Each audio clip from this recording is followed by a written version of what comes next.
Hello everyone, welcome to commerce Adda 24/7। My name is Aman Mehta और चलिए शुरू करते हैं नेचर एंड सिग्निफिकेंस और सुपर फास्ट स्पीड से करेंगे पूरा, एकदम से 10-15 मिनट के अंदर पूरा रिवाइज कर लेंगे। ठीक है, तो देखते हैं बेटा क्या है।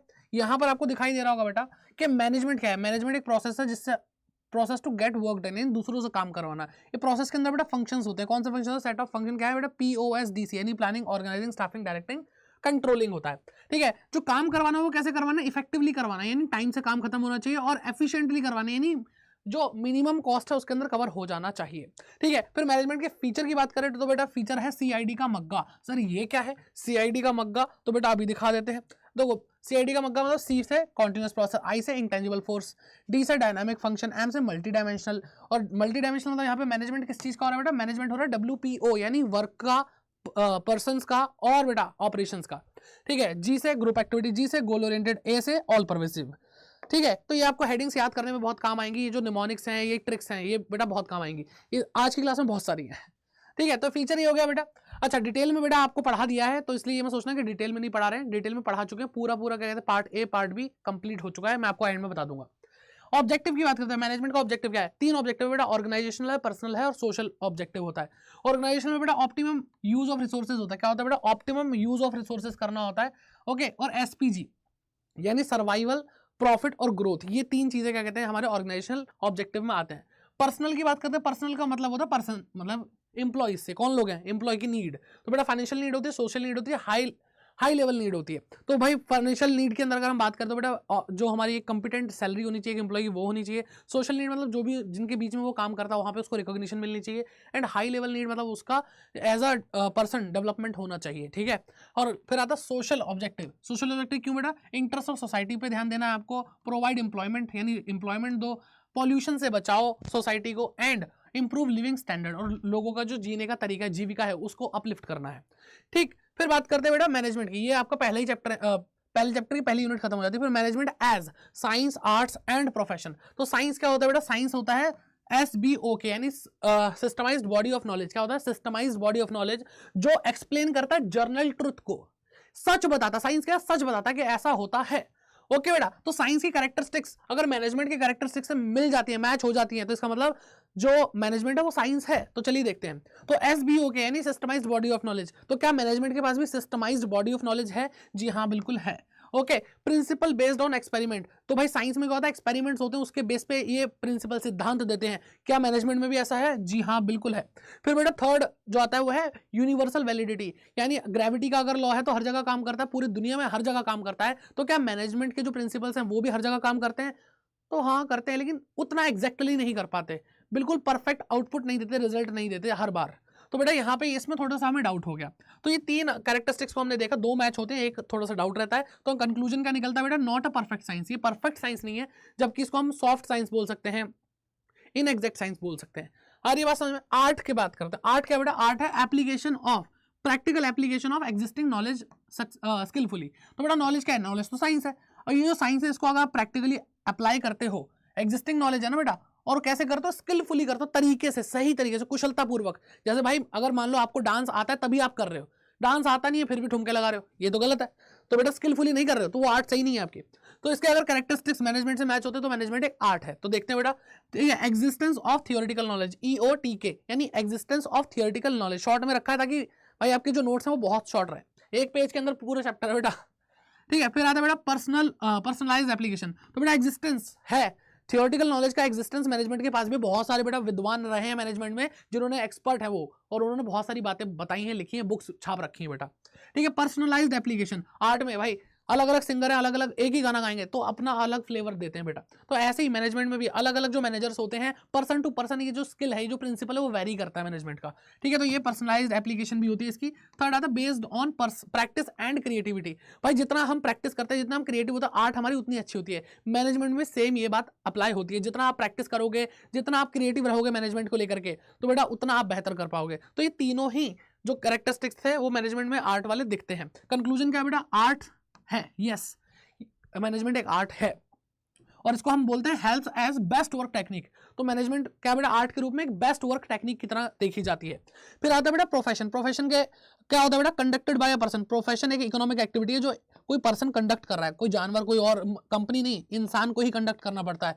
भाई रिलायंस कंपनी डॉक्टर नहीं होती, टाटा कंपनी डॉक्टर नहीं होती, एक इंसान डॉक्टर होता है। ठीक है, तो प्रोफेशन में इंसान का होना जरूरी है जिसके पास स्पेशल नॉलेज और स्किल्स होने चाहिए, having special knowledge and skill, और जो सोसाइटी को सर्व कर रहा है इम्पार्शली। इम्पार्शली मतलब बिना किसी भेदभाव के कर रहा है। अब अगर हम इसके कैरेक्टरिस्टिक्स को देखें और देखते हैं मैनेजमेंट से मैच होते हैं कि नहीं होते हैं, तो बेटा पहला आता है WDBOK, ये कैसा well defined body of knowledge. क्या बेटा well defined body of knowledge, ये हेडिंग्स याद होनी बहुत जरूरी है बेटा। तो well defined body of knowledge होता है प्रोफेशन। क्या मैनेजमेंट है? जी हाँ है। फिर रिस्ट्रिक्टेड एंट्री, हर कोई बेटा चार्टर्ड अकाउंटेंट नहीं बन सकता, डॉक्टर नहीं बन सकता भाई, उसके लिए आपको एग्जाम्स क्लियर करने होते हैं जो इंडिया के अंदर भाई रेगुलेट किए जाते हैं। तो रिस्ट्रिक्टेड एंट्री है क्या मैनेजमेंट में? रिस्ट्रिक्टेड एंट्री है नहीं, ऐसा कोई भी डिग्री कोर्स नहीं है। आप सोच रहे हो MBA, नहीं बेटा, जरूरी नहीं है MBA करोगे तो मैनेजर बेटा बिना MBA के भी बनते हैं। तो ऐसा कोई स्पेशल कोर्स नहीं है कि ये करने के बाद ही मैनेजर कहलाओगे। ठीक है, तो यहाँ पे फेल हो गया बेटा हमारा मैनेजमेंट। प्रोफेशनल एसोसिएशन, बेटा जैसे CA कौन, CA अगर आप बन रहे हो तो आपको मेंबर बनना पड़ता है ICAI का, institute of chartered accountants of India. ठीक है, तो जो भी प्रोफेशन होता है उसकी एक प्रोफेशनल एसोसिएशन होती है जो उसको रिप्रेजेंट करती है और उसको मेंबरशिप देती है। और यही है बेटा जो एजुकेशन के थ्रू कोई एग्जाम करवा करके उनको क्या कहते हैं, एक प्रोफेशनल बनाते हैं। फिर आता है बेटा इथिकल कोड ऑफ कंडक्ट। अब बेटा यहाँ पे हाँ इसके बारे में बात कर लेते हैं। प्रोफेशनल एसोसिएशन क्या मैनेजर्स के लिए है? कोई सी भी बेटा है तो सही, लेकिन उसका मेंबर होना जरूरी नहीं है, उसका मेंबर होना जरूरी नहीं है। कौन सी सर प्रोफेशनल एसोसिएशन? बेटा आईमा। आईमा क्या होता है? ऑल इंडिया इंस्टीट्यूट, ठीक है, ऑल इंडिया, हाँ all India professional association, all India professional association, I think यही होती है। फिर बात करते हैं बेटा ethical code of conduct, ethical COC, code of conduct मतलब रूल्स एंड रेगुलेशन जो एक प्रोफेशनल को फॉलो करने होते हैं। डॉक्टर्स को भी बेटा एक रूल और रेगुलेशन होते हैं, CA को भी एक रूल और regulation code of conduct follow करना होता है। लेकिन मैनेजमेंट के लिए कुछ भी ऐसा नहीं है, मैनेजर के लिए कुछ ऐसा है ही नहीं। सर्विस मोटिव, तो बेटा देखो कहते हैं ना डॉक्टर भाई मर रहा होगा कोई इंसान तो उसका पहला कर्तव्य है कि उसको बचाना, यानी सेवा भाव, ये होना बहुत जरूरी है। तो मैनेजमेंट में भी बेटा ऐसा तो खैर कोई सेवा भाव नहीं है, लेकिन सोशल ऑब्जेक्टिव पे बहुत ज्यादा जोर दिया गया तो हम मान लेते हैं चलो ये ठीक है। लेकिन बेटा यहाँ पे restricted entry, professional association, ethical code of conduct, तो बेटा गड़बड़ है। तो management still in its infancy, यानी अगर प्रोफेशन के रूप में देखा जाए तो मैनेजमेंट अभी बहुत छोटा बच्चा है, शिशु, इनफेंसी। ठीक है, डेवलपिंग स्लोली, और बहुत धीरे धीरे डेवलप हो रहा है एज प्रोफेशन। ठीक है, आई होप बात समझ में आ रही है बात समझ में। फिर बात करते हैं मैनेजमेंट का अगला जो पॉइंट आता है बेटा वो है मैनेजमेंट फॉर्म मतलब फंक्शन ऑफ मैनेजमेंट। तो फंक्शन कौन कौन सा? POSDC, क्या बेटा POSDC, planning organising staffing directing controlling. इसके बारे में डेडिकेटेड चैप्टर है तो वो तब पढ़ लेंगे। ठीक है, आगे बात करते हैं LOM, लेवल ऑफ मैनेजमेंट। तो बेटा आपको एक ट्राइंगल के थ्रू समझाया जा रहा है, top level management, middle level management, lower level management. ये बेटा मैनेजरियल लेवल है। और इसके नीचे आता है प्लेटफॉर्म एरिया, ये मैनेजरियल लेवल नहीं है, यानी यहाँ पे मैनेजर नहीं होते, यहाँ पे कौन होते हैं बेटा? लेबर होती है, वर्कर होते हैं। ठीक है, छोटा छोटा दिख रहा है अभी भाई, दिखाएंगे अच्छे से। टॉप लेवल मैनेजर कौन होते हैं बेटा? Board of director, CEO, general manager, managing director.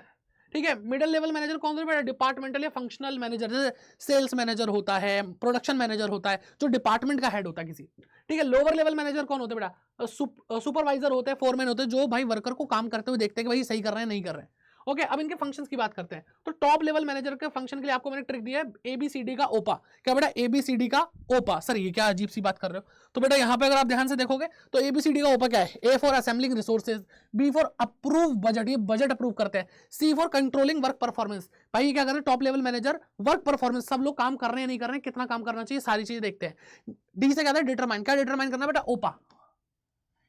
O से क्या बेटा? ऑब्जेक्टिव है, P से क्या? पॉलिसी है, A से क्या? एक्टिविटीज है।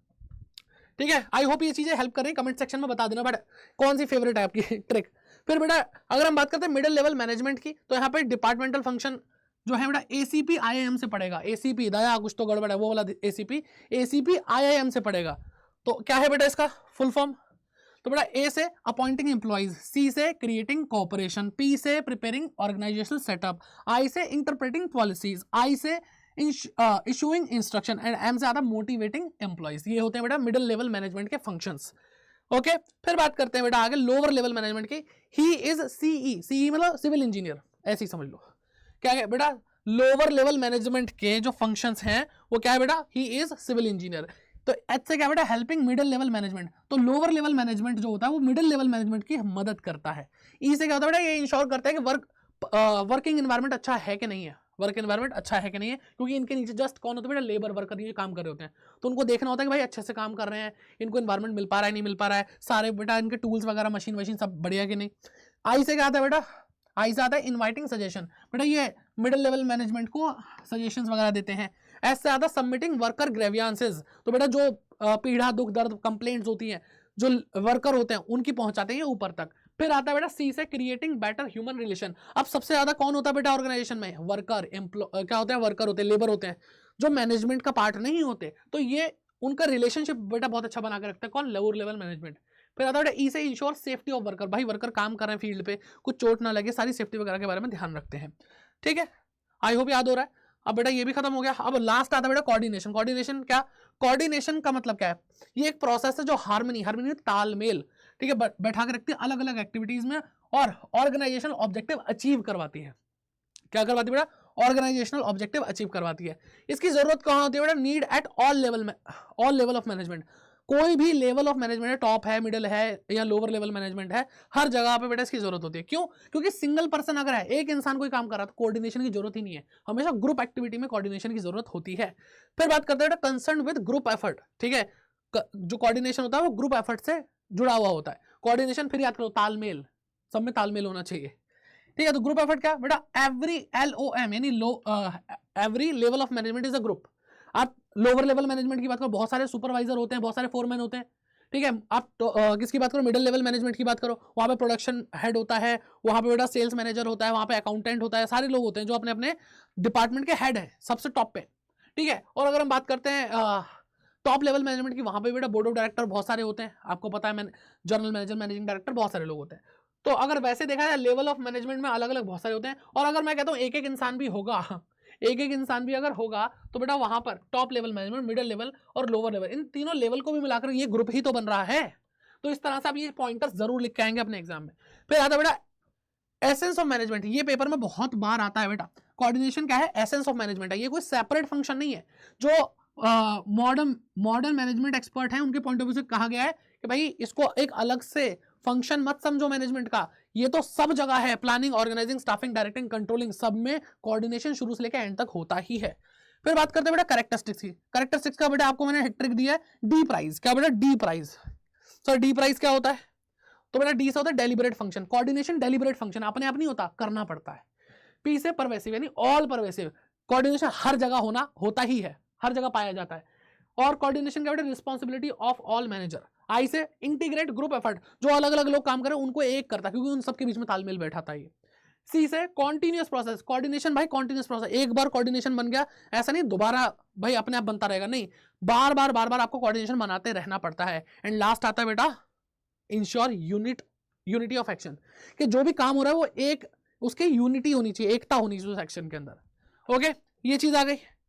अब बेटा क्या आ रहा है, लास्ट आता है बेटा इंपॉर्टेंस, कोऑर्डिनेशन की इंपॉर्टेंस क्या है, तो इसका है सिस की शादी के लिए FD, सिस मतलब बहन की शादी यानी सिस्टर की शादी के लिए FD। तो भाई ये क्या है, ये तो और अलग है, ठीक है। सिस मतलब ऐसे साइज ऑफ ऑर्गेनाइजेशन, कि भाई आपकी जो कोऑर्डिनेशन है, ऑर्गेनाइजेशन जितनी बड़ी होगी कोऑर्डिनेशन उतना ज्यादा इंपॉर्टेंट हो जाएगा। आई से इंटरडिपेंडेंस ऑफ डिफरेंट प्रोसेस, जितनी ज्यादा अलग अलग प्रोसेस होगी और वो एक दूसरे पर डिपेंडेंट होगी, वहां पे कोऑर्डिनेशन और इंपॉर्टेंट हो जाएगा। स्पेशलाइजेशन, जहां पे आपको स्पेशलाइजेशन चाहिए वहां पे तालमेल होना बहुत जरूरी है। और FD का मतलब फंक्शनल डिफरेंशिएशन, भाई जितने अलग अलग तरह के फंक्शंस होंगे उतना ज्यादा दिमाग खराब होगा और कोऑर्डिनेशन चाहिए होगा, ठीक है बेटा। तो आई होप आप लोगों को ये समझ में आया। और भाई आप मुझसे कनेक्ट रह सकते हैं aman.mehta@adda247.com।